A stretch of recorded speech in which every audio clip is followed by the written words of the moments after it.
Hi, I'm going to be refuting the claim that violent video games cause behavioral problems. The secondary supporting claims for this claim are, one, that video games negatively affect behavioral problems across childhood and adolescence. Violent video games contribute to aggression, and violent video games cause health issues. The first claim, video games negatively affect behavioral problems across childhood and adolescence, as a whole has a problem with it. Although my opponent says that 9% of 8 to 16-year-olds play these video games, he's trying to focus on violence in video games. There are lots of other video games that have no violence in them whatsoever, such as Gran Turismo, Farmville. They might even be playing Hello Kitty Online for all you know. So he doesn't specifically tell you which kind of video games they are playing and what percentage of those games have violence in them. He also says that that these video games have direct behavioral signs, include being overly critical, fault-finding, name-calling, nagging, whining, sarcasm, and flashes of temper. I had a problem with this supporting claim, mainly because many children name call, nag, whine, and have flashes of temper. This isn't anything new, and he fails to show how the video games introduced to these kids actually show rise in these whining and nagging kids. The second claim is that violent video games contribute to aggression.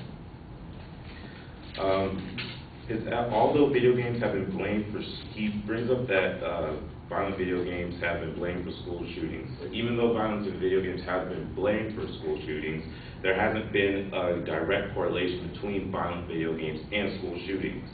In fact, Henry Jenkins of MIT has said that the strongest risk factors for school shootings center on mental stability and the quality of home life, not media exposure.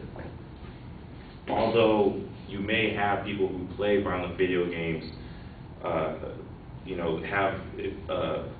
there may be a large number of people who play violent video games, the overwhelming fact is that a lot of them do not commit school shootings. Another problem he had with it was that he said 97% of the 12 to 17-year-olds played video games in 2008, and 10 of the top 20 best-selling video games in the U.S. contain violence. He, however, fails to show how many or what percentage of those top 20 games are actually being played by 12 to 17-year-olds. In fact, many of those video games with violence are rated mature ratings, meaning those kids should not even have those video games to play at. So we shouldn't be looking too much as the kid's problem, but maybe the parents' problem too. Last, he says that violent video games cause health issues. One of his facts is that a college student who played a violent virtual reality game at a higher heart rate reported more dizziness and nausea and exhibited more aggressive thoughts in a post-test than those who play the non-violent games do. The problem with this claim is that he says that a person is going to have a higher heart rate after they play a video game than before they play a video game. This is the same argument that we made, is saying someone's going to have a higher heart rate if they go on a roller coaster than before they go on the roller coaster. This is an effect that these kind of video games are made to bring. He also says that adolescents who become gamers tend to be more impulsive, have lower social life, and are less empathetic and less able to regulate their emotions. He doesn't define what a gamer is. I have been called a gamer, and yet I don't play video games every day or play them for, over 4 hours in one sitting. Though I've been called a gamer more because of my extensive knowledge than the time I have played video games. So in conclusion, although there may be some correlation between violent video games and behavioral problems, my opponent fails to connect any of his facts to these behavioral problems. Thank you.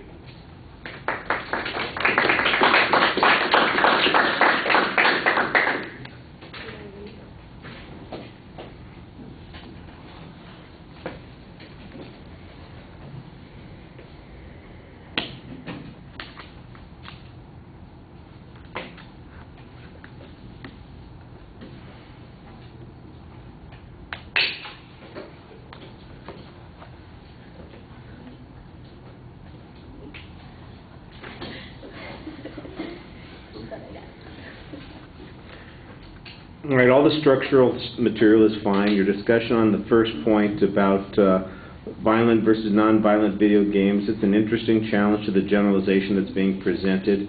It's a press. I think you could use some evidence on this point.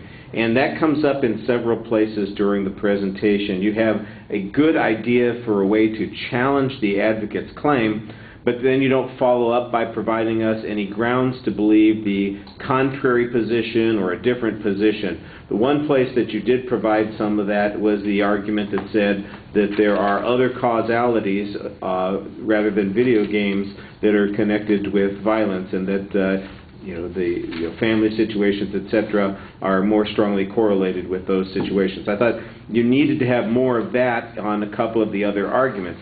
You've got the right challenges and presses on these arguments, but they're the kinds of things that you could have said maybe almost immediately after the speaker presented, as opposed to a couple weeks later when you've had a chance to do some research. So I think the research opportunities are missed a little bit here. Like, for instance, on the second point, when you legitimately point out that 90% might play these games and that 10 of the top 20 might have violence in them, but we don't know that the 90% play those top 10, and in fact there's a reason to believe that they don't, because these are mature-rated games, that would be a good time to show, for instance, that the vast majority of people who buy the top 10 violent video games are adults, that the online gaming organizations, for instance, are largely restricted to people over the age of 17 or 18, that all of the examples that the advocates talked about where there are negative consequences have to do with adults rather than children, something like that, some kind of evidential challenge. And like I said, you've got the right press on this, but you need to have a little bit more follow-up. I thought your counter-causality, kind of the reverse relationship on the issue with the heart rate was pretty self-explanatory. You did an okay job on that. And I think that you do a nice job presenting to the audience. I just think that you've missed a couple of opportunities to make your argument more powerful by providing some backup to your counterclaims. All right. Thank you.